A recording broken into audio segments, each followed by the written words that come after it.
The idea that story structure and plot is the most important thing wasn't born with the movies. Aristotle said it in the Poetics 2,500 years ago. Story's the most important thing. Everything else comes after. If you want to be serious about being a filmmaker, which means being serious about being a storyteller, in this case in the medium of film, you have to understand structure. It starts with 3 acts, beginning, middle, and end. It progresses to mini-movies, 8 chapters. Why is structure important?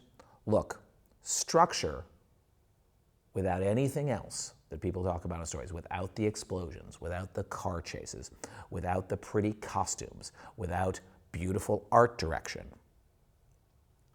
a well-structured story told in an ordinary way is going to outpace any of that explosive, beautiful, gorgeous, colorful, well-photographed anything.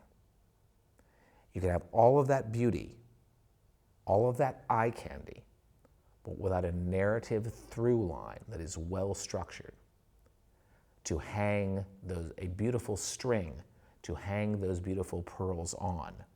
They're all going to roll away from each other and vanish, and it will be like you never did a thing. Structure is king, and story is paramount. So I teach the mini-movie method. What is a mini-movie? A mini-movie is a chapter of your story defined by its own tension, which supports the main tension of the movie. So it's not a scene. A mini-movie is a group of scenes clustered on the same tension.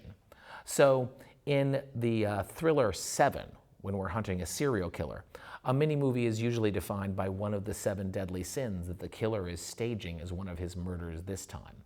Seven has 7 separate mini-movies, each clustered around one of those deadly sins. Raiders of the Lost Ark has 3 mini-movies all about getting a specific object or achieving a specific goal. Getting the headpiece on the staff of Ra, sneaking into the map room, excavating the Well of the Souls.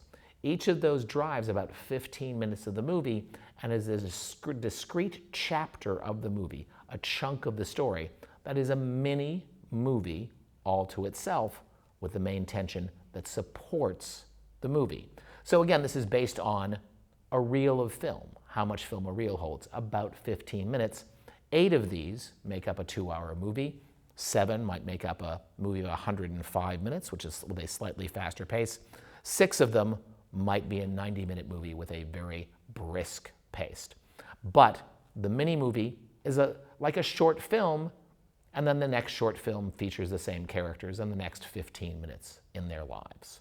So this becomes very obvious in slasher films where you sort of have 6 to 8 short films all ending in the death of one of the 6 characters. So we have 16 campers up at Camp Crystal Lake. In 15 minutes in, one of them dies. 15 minutes later, another one of them dies. And all of these films have their own tension about, will this camper survive? And the answer is no, then no, then no, then no, then finally yes, when the final survivor manages to kill the psychotic killer who's killing them all. So that structure is very obvious in those movies, though most audiences don't realize it. It becomes very obvious once you study the mini-movie method and learn that a mini-movie is a discrete chunk of the story, each with its own tension. Add up 6 to 8 of these, and you have a movie. 6 to 8 mini-movies make a movie.